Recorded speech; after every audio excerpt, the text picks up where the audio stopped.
ito, ang pag-uusapan natin is redeeming time. Redeeming time. Sino na po rito yung gustong ibalik yung kahapon para may diretso ang buhay? Amen. Did you ever watch the movie Back to the Future? Kay Michael J. Fox. Meron po isang series, hanggang 5 series po yun. Na gusto nila, babalik sila doon sa luma para maituwid nila yung mga pagkakamali nila.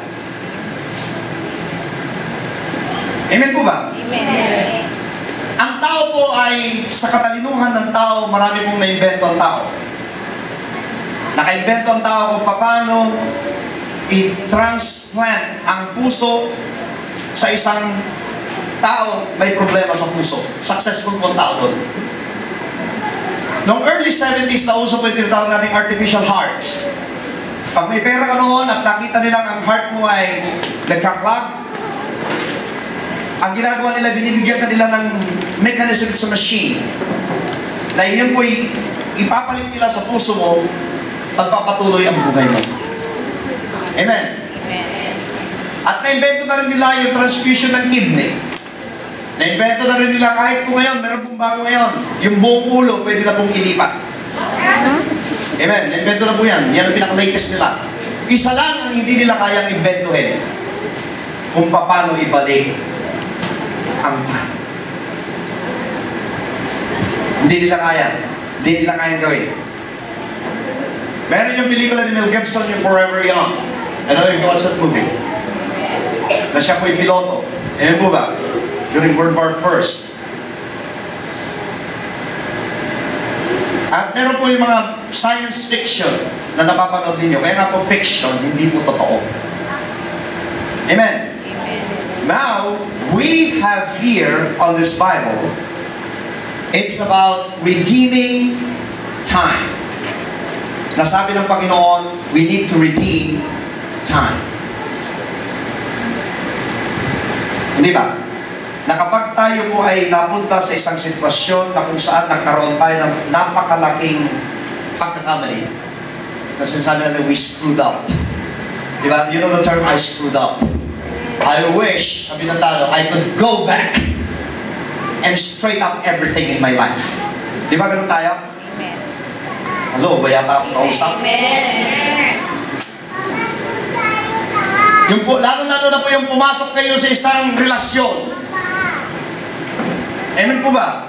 At yung relasyon niya na hindi maganda. Nagkaroon ng outcome na hindi maganda. Hanggang sa naghiwalay kayo. Di po ba? Pagkatapos ngayon, you are in very difficult situation to find your life or to get back on track. Kaya ang gusto mo, kung maaari lang bumalik ako sa panahon na yon, para yung panahon na yon, pag-iiging ko at aayawan ko yun, kung makita ko man siya, aayawan ko siya. Amen. Amen po ba? Amen. What's this? Go to Ephesians chapter 5. Verse 15 and 16. Ephesians chapter 5. Hindi po nila na-invento ang time, pero according sa book of Ephesians, we need to redeem time. Amen? Ephesians 5, verse 15, 16. So then, you walk circumspectly, not as fools. Huwag daw tayong lumakad na parang hangal. Tingnan mo ngayon katabi mo, sabi mo sa katabi mo, huwag kang lumakad na hangal. Sabi ng Panginoon, through Pablo, kasi si Paul may akda ng Ephesians, huwag ka raw lumakad na hangal, but as wise, matalino. Amen. Paano tayo tatalino? Nakalagay dito sa verse 16, redeeming the time. So tatalino ka lamang kapag na-redeem mo yung time mo. Hello? Amen. Hindi nyo na kung ibig sabihin. Redeeming the time because the days are evil. Sabi ni Pablo, I want you to redeem your time because the days are evil. How could we redeem the time? Ang ibig sabihin ni Pablo dito, yung oras natin, bawat minuto, bawat segundo, pag-igihin natin. Kasi pag hindi natin pinag-ihi, tayo'y hangal. At kapag tayo'y hangal, mawawalan tayo, malapit tayo sa disgrasya. Now we could redeem time. How could we redeem time? Sabi ng Panginoon dito, be wise. And verse 18, and do not be drunk with wine, in which is dissipation, but be filled with the Spirit. Yan po, makikita ninyo, ang alak po ay walang magandang idudulot. Amen. Pag nag-birthday ang tao, alak, happy, happy, happy, happy. Amen? Amen. Walang idudulot na maganda. Amen po ba? Amen? Amen. Why do we need to redeem time? Because time is priceless. Amen. Sabi mo sa katabi mo, time is priceless. Isipin ninyo, ilang taon na kayo ngayon? Yung mga nagdaan na panahon, ilan ang sinayang natin? Over my life, I wasted 26 years of my life. Waste! Totally basura. I wasted that time. Basura. How could I redeem it now? Amen po ba? Amen. I told you last Wednesday, yung mga batid na Wednesday, opportunity to each and every one of us cannot wait. We should be the one preparing for the opportunity, because if we miss that opportunity, somebody will get it from us. Amen. Ulitin ko po, itatagalog ko para mag-email kayo. Meron po tayong mga oportunidad na kapag na-miss natin ito, kasi hindi natin pinamahalaan na maganda, inililipat ito ng Panginoon sa iba. Amen. Father's Day ngayon. Hello? Yung mga totoong ama at kasama niyo yung pamilya niyo, nagbibigay kayo ng time sa kanila, hindi lamang kundi Father's Day, kundi sa lahat ng panahon. Time is so important because time is priceless. Amen. At kapag pinabayaan niyo yan, somebody will take over your place. And you better believe it. Itahimik yata kayo. What's this? Great opportunity must be prepared for, not to be waited for. Ang opportunity po ito ay piniprepare. Hindi po ito inaantay.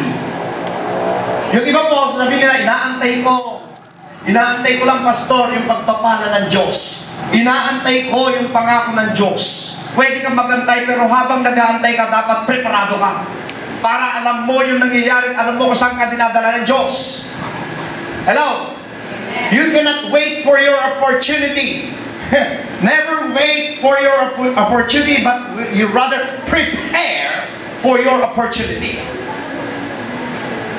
Yung iba sasabi nila, ilang taon ka na? 26. Okay. Pwede ka na mag-asawa, pwede na. Inantay kong magka-26 ako bago ako mag-asawa eh. Nag-asawa ka, 26 ka. Tama sa edad. Amen? Amen? You waited for your age 26 to come, nag-asawa ka, but you never prepare. Amen. Nakikita niyo yung pagkakaiba? Amen. So, ang nangyari, anak dito, anak doon, anak doon, anak dito, anak doon. Kawawa ang bata. Lalo na kapag ikaw ay irresponsableng ama, irresponsableng magulang, na wala kang ginawa kundi manangan ka sa iba. Hindi mo alam ayusin ang iyong sariling buhay. You waited, but you never prepared. You understand? Amen. Lahat po, everybody is replaceable. Sabi mo sa katabi mo, everybody Everybody is replaceable. is reasonable. Ang Israel po, nung tawagin nila ang Panginoon through Samuel, at ang gusto ng Israel ay magkaroon sila ng hari. In the first place, ayaw ng Panginoon. Sabi niya, Samuel, ayaw ko na magkaroon ng hari ng Israel kasi ang gusto kong maging hari ng Israel ay ako, sabi ng Panginoon. Sino na nakapagbasa doon sa 1 Samuel? Amen? Ang sabi ng Panginoon, ito mangyayari pag magkaroon din ng hari. magbabayad kayo ng tax, lahat ng kita niyo may bawas, ibibigay niyo sa hari. Pag may mga anak kayo at nagustuhan ng hari, wala kayong gagawin kundi bigay ang anak ninyo. Gusto niyo ba yun? Ang tao po'y matigas ang ulo. Gusto namin magkaroon ng hari kagaya ng ibang kaharian na mayroon silang sariling hari. Sabi ng Panginoon, sige, yaman rin lang na matitigas ang inyong ulo, pagbibigyan ko kayo. God permits. At ang sabi ni Samuel, ngayon Panginoon, sino ang ilalagay kong hari nila? Sabi ng Panginoon, si Saul ang ilagay mo. Siya ang pinili kong maging hari ng Israel. Watch this. When Saul became the king of Israel, but he is not worthy to be a king. Hindi siya worthy doon sa obligasyon na binigay sa kanya. Hindi siya worthy doon sa tax na binigay sa kanya bilang hari. The same day, God rejected Saul. Tignan mo nung i-reject niya si Saul. Sabi, hindi sinabi ng Panginoon kay Samuel, Samuel, kasi si Saul is not worthy, I rejected him as the king of Israel, kaya po yung kingship, babawiin ko na at ibabalik ko dito sa aking kaharian. Yung parable of the talents, when you read the parable of the talents, ang sabi ng Panginoon, yung meron, amen, na ginamit niya, at yung isa na binigyan ay itinago, hindi sinabi ng Panginoon, kunin ninyo yung itinago niya at ibalik niyo sa akin. No. Kasi po, Panginoon, pag binigay na niya, hindi na niya ito binabawi. Ngunit, ayaw i-waste ito ng Panginoon. Kapag hindi mo kayang pamahalaan, pinapasa niya sa iba. Amen. Kaya sabi ng Panginoon kay Samuel, today Samuel, I have chosen the new king of Israel. In the first place, ayaw ng Panginoon na may hari in Israel. Nung nagkaroon sila ng hari at itong hari ito si Saul is not worthy. Sabi ng Panginoon, hindi ko babawin ng kingship at kukunin ko. No. Binigay ko na kasi. Nandyan na yan. Ang gagawin ko, ililipat ko sa iba. Pinili niya si Haring David. The same thing on you, brothers and sisters. If the opportunity slips in your hand, I'm sorry to say, ibibigay ng Panginoon sa iba. Palakpakan natin ang Diyos na buhay. Redeeming time. Redeeming time.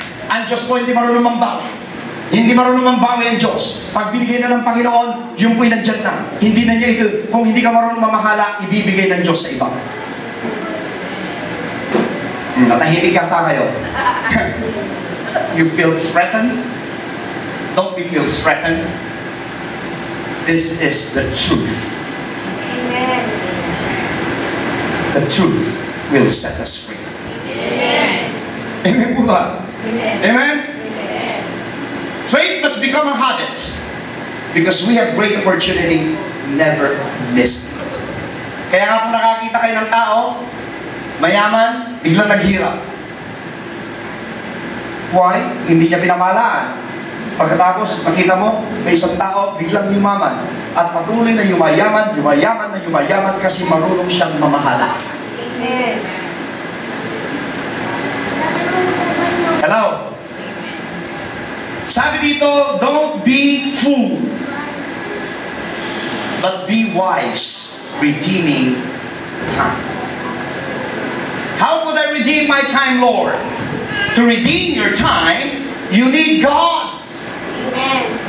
God is the overall supreme that will guide you and lead you. The opportunities when it comes, God will always give you an indication. Sino po yung mga nagmamanero ng sasakyan dito? Alam niyo ba yung sa may gauge sa sasakyan na tinatawag natin water temperature? Amen. May gauge po yan. Pag dumating sa gitna, ibig sabihin normal ang temperature ng engine mo. Pag yan ay tumaas pa ng konti, mayroong diferensya sa cooling system ng makina. Kasi the temperature above normal is abnormal. At kung ikaw ay magaling na driver, amen, ang gagawin mo, itatabi mo sa sasakyan mo and visual check first. Baka may leak ang cooling system mo o kaya mayroong nalagot na fan na nagpapalamig sa iyong makina. Ang gagawin mo, visual first. If you don't see any visual at wala kang nakitang unusual, it's time for you to call a mechanic. May indication na nag-overheat na yung sasakyan mo. Can you still save the car? Yes, you can. Kung alerto ka. Eh kung sige-sige ka lang, pabaya ka, bigla na lang mamamatay sa sasakyan mo at will stall. Mamaya katok na yung makina. Iba ng andar. Dating andar yan, ngayon, ganun na. Lost compression na. Why? Kapabayaan mo na overheat yung makina. Nasira ang makina. Kasalanan ng makina? Hindi. Kasalanan ng driver. Irresponsibleng driver. The same thing with our life. God gives us the indication. But sometimes we are very much irresponsible for God has given us. You need to redeem your time. I remember my father. Ang tatay ko. Namatay ang kanya namang age 3 years old siya hanggang 4. Magpo 4 years old na aking ama. At ang sabi niya, see how he redeemed the time? Sabi niya sa aming magkakapatid, hindi ko naranasan ang pagmamahal ng ama. Kasi hindi naman sa irresponsible ng kanya kaso namatay ng maaga yung kanyang ama. So hindi siya nakaramdam ng kalinga ng isang ama, yung age niya yun. Kaya ang sabi niya, kaya kayo mga anak ko, pinaparamdam ko sa inyo ang pagmamahal kasi isinabi ko sa sarili ko, what's this? The statement niya, pinangako ko sa sarili ko na yung kahirapan na rinanasan ko, hindi ninyo mararanasan at gagawin ko yun, I redeem my time. Amen. The same thing sa atin, mga kapatid. If we miss fellowship with our children, if we miss fellowship with our wives, if we miss fellowship with our husband, you need to redeem the time because time is ticking. At darating ang time, hindi mo na kaya. Amen po ba? Amen. At pag hindi mo na kaya, hindi ka po pwedeng matras kasi time is ticking. Redeem your time. When's you gonna do fellowship? Now. When you're gonna do reconciliation? Now. When you're gonna spend time? Now. Because time is ticking. Sabi mo sa katabi mo, now. Now. Pagsisisi tayo, huli na. Madadaya natin ang ating sarili. Makakapag-unat tayo ng ating mukha. Amen po ba? Sasabihin nila, how old are you? I'm 60. I can't believe it, you look 30. Kasi nagpabanat ng mukha. Yung kulay ng buhok na kulayan. Di ba? Amen? Pero merong isang bagay na hindi kaya ng spa. Hindi kaya ng surgery. Hindi kaya ng kahit anong teknolohiya dito sa lupa. Yung edad mo sa loob mo, hindi nila kaya dayain yun. Hallelujah! Palakpakan natin ang Diyos na buhay. So you need to redeem time because time is ticking. And according to Paul, sabi ni Pablo, don't live as fools, but live wisely by redeeming your time. Kayo mga estudyante, mag-aral kayo. Ang tulin ng panahon. Pawardi-wardi kayo. Darating ang time. Amen po ba? Na left out na pala kayo. At sasabihin nyo, it's too late for me to study. You need to redeem your time while you are still young. Learn, learn, study, study, study, study, learn, learn. Yun lamang ang gagawin mo. Huwag ka muna mag-experiment ng laboratory 101.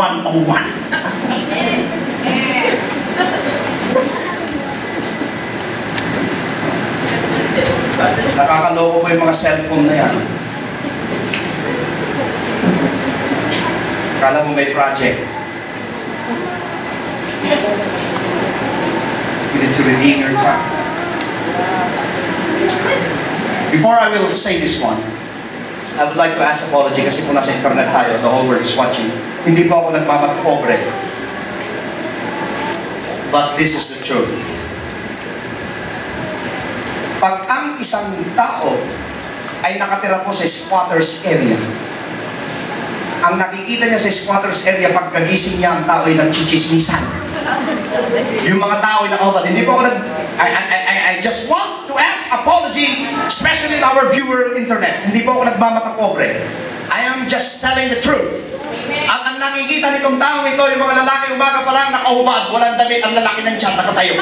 Yung iba nasa tong itsan, yung isa nasa madyungan. Amen mo ba? Waiting dito, waiting doon. Yung mga nanay nagchichismisan. Yung batang yan, he cannot redeem the time. Why?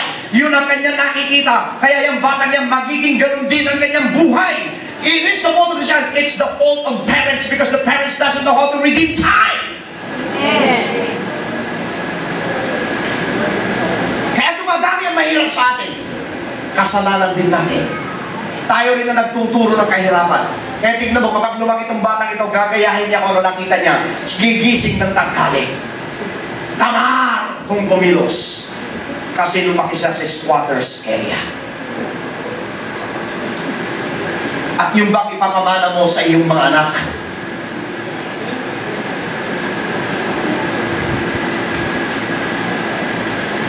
How would you redeem time?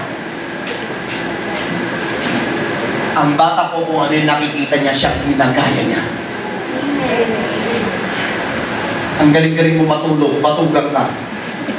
Do you think your child will grow at magiging masipag siya kung ikaw mismo gano'n?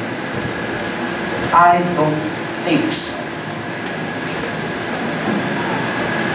Pagbabawalan mo ng bisyo ang mga anak mo, pero ikaw, A, B, C, D, ABS, CBN. Do you think that child will redeem his time? I don't think so. You want respect from your children, but you don't give time for them. Don't even ask for respect, because you never put up time with them. If you want to give something, you need to pay the price. Gusto mo na magandang relasyon? Kailangan nandyan yung communication, nandyan yung harmony, nandyan yung respect, nandyan yung presence. You need to pay the time. Palakpakan po natin ang Panginoon. Redeem your time. Maganda po yung plano ng magulang na maghanap buhay. Ang buhay po natin ay balanse. Hindi lamang sa tinapay na bubuhay ang tao, hindi lamang sa puro pera na bubuhay ang tao. Yung iba yung sasabihin nila, magkakasama nga kayo, wala naman kayong pera. Sabi naman ng iba, ganun yan. Alam po din yung mga tao, mahilig tayo mag-waste ng time. Hello? Ang hilig natin mag-waste ng time. Meron yung iba sa inyo pupunta sa mall, wala namang bibilhin. He wastes his time, her time. Titignan lahat ng mga damit. Kukuha siya ng legging. Kahit hindi naman kakasya sa kanya, tinitignan niya. Just to waste time. Ako pa, pag nag-shopping ako, kung ano yung gusto ko, nakita ko, badabing, badabong, bum, bum, bum, bum, bum, let's go! Yung iba nagsashopping maghapon, tingin dito, kalkal doon, titingin ng damit, eh ang lapad-lapad na niya, ang tinitignan niya pambitit.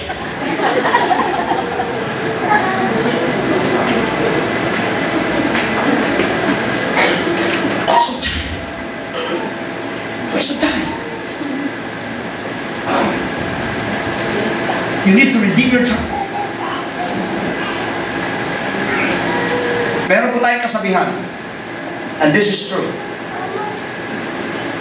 Kapag na-miss ninyo yung isang opportunity at na-miss ninyo yung loved ones ninyo, meron po tayong kasabihan, and this is true, at ilagay ko, put this in the bank, you will never miss somebody until you lost it. Amen. Kaya nga pag nagpipins ako sa mga langilan, yung mga iyak ng iyak, at ito iyak ng iyak, ay grabe kasi yan, bastos yan sa magulang. Na-lost na niya yung magulang niya. Doon siya kayong mag-iiyak-iyak. Amen? Kayong mga lalaki, yung asawa niyo naman ay mabait. Amen po ba? Mabait naman yung asawa niyo. Lumipat tayo sa kabilang pintuan.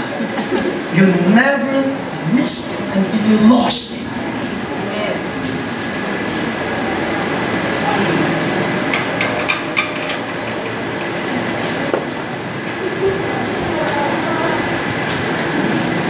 Tignan mo yung katabi mo, sabi mo sa kanya, I think pastor is talking to me.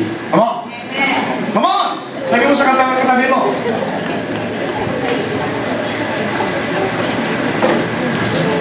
Redeeming time.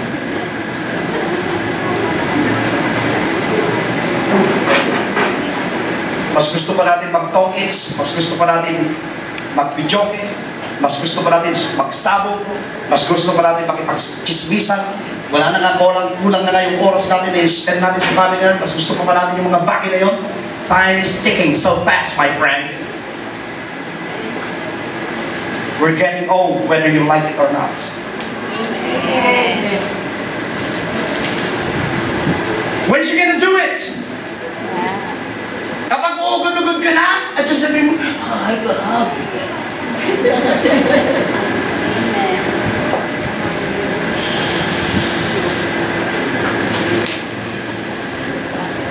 Ito tatandaan natin ito.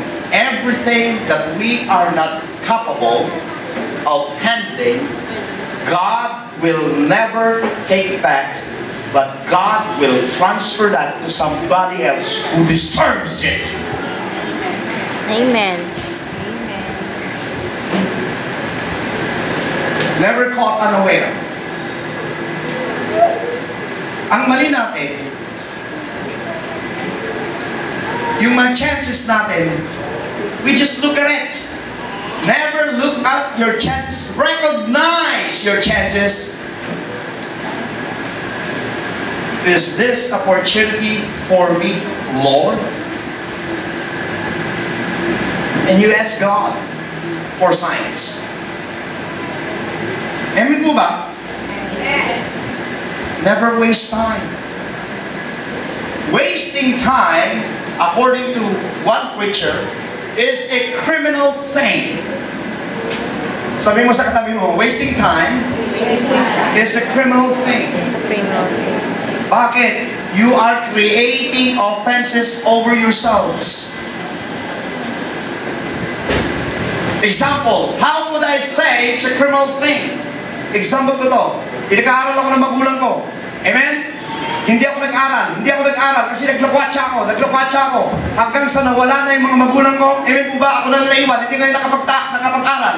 Hindi ako nakapag-aral. Walang tumatanggap sa akin na trabaho. So I am assassinating my own life. I am the criminal of my own being. Kaya nga, wasting time is a criminal thing. You better move now. Move now. Now is the time to move because time is ticking and time is priceless. Tingnan mo yung katabi mo, sabi mo, you better move na.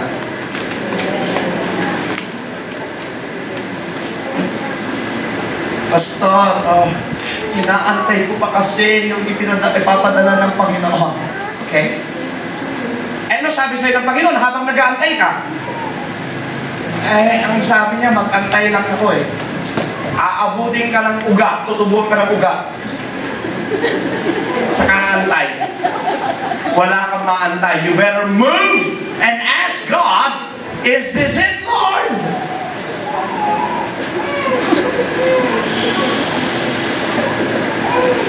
Never wait for your chances or opportunity.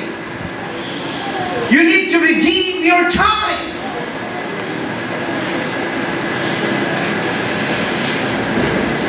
Yung sabi ng Panginoon eh, ibibigay niya lahat ng kailangan ko. Totoo naman yung kapatid eh. At hindi ka niya ililigaw. Ibibigay niya yung tama. Ang tanong, maging sensitive ka sa mga kaganapan. Naroon na pala si Mr. Wonderful. Katabi mo lang pala. Ikaw naman, I waited for God.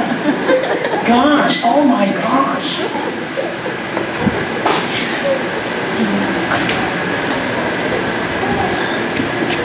Refuse to waste time. Sabi mo sa katabi mo, I refuse to waste time.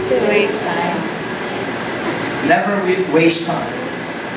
Be a doer, not just a hearer. Amen. Be a doer, not just a hearer. Amen. Because time is precious. Amen. Naalala ko po, ako po yung 50 years old na ako, 50 na ako. Hindi ako nahiyan sabihin 50 ako. Kasi yun naman ang totoo. Diba? Still young. Amen. Still young daw. Amen. Still like that. Because I will live until 120 years old. Amen. Amen. Amen? Time is so fast. Iniisip ko parang kailan lang ako nag-high school. Di ba? Yung mga nasa edad ko, di ba iniisip parang kailan lang kayo nag-high school? Parang kailan lang kayo nagkolehiyo, di ba? Tapos ito na ngayon. This is it. Ito na yung outcome ng life natin. Ngayon, nilalang ka ba ng Panginoon? Para sabihin, maging ganyan ka na lang lagi? I don't think so. My plan for you is for good and not of evil to give you hope and future. Where is your future?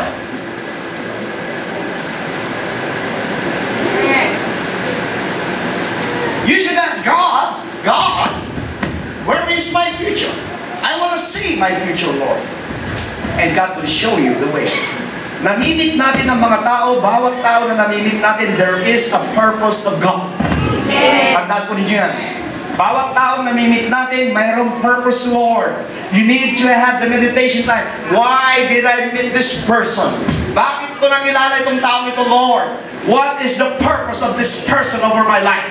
Why is it that I came to this church? Kanina yung mga patatuo nila, dito nila nakilala ang Panginoon. Praise the Lord, hallelujah. It's more than that. Dito nyo makikilala yung kinabukasan ninyo dito sa lugar nito. Amen. Palakpakan natin ang Diyos na buhay. Destiny is not firm. Your free will is to give it, make a choice. Destiny is not firm. Kaya meron tayong free will. Sino po nakakalam ng kwento ni Haring David at si Abigail at saka si Nabal? Si Abigail po ay laging binubugbog ni Haring Nabal. Amen. Lagi niya sinasaktan. Kung ituring niya si Abigail ay hindi asawa kundi basura. Amen. Amen. Amen. Nag-cross sila ni Haring David. At si Abigail, nakita niya yung respeto sa kanya ni David. Amen po ba? Amen. Alam niyo nangyari kay Nabal? Kasi si Abigail po ay kawawang-kawawa kay Nabal. Alam niyo nangyari kay Nabal? Inalis ng Panginoon yung protection niya, namatay si Nabal. Si Abigail napunta kay Haring David. Why? Because Nabal is not worthy of loving Abigail. Amen? Amen. Magbasa kayo ng Bible nyo para malaman niyo yung mga kwento. Amen po ba? Amen. Hello? What's this? Sabi ko nga, only the power of the gospel can save the world from ruin. If you want to keep your loved ones, if you want to keep your children with respect, if you want to keep your family as a whole, you must show care and love. When? Now. Amen? Amen. Or else you will lose them.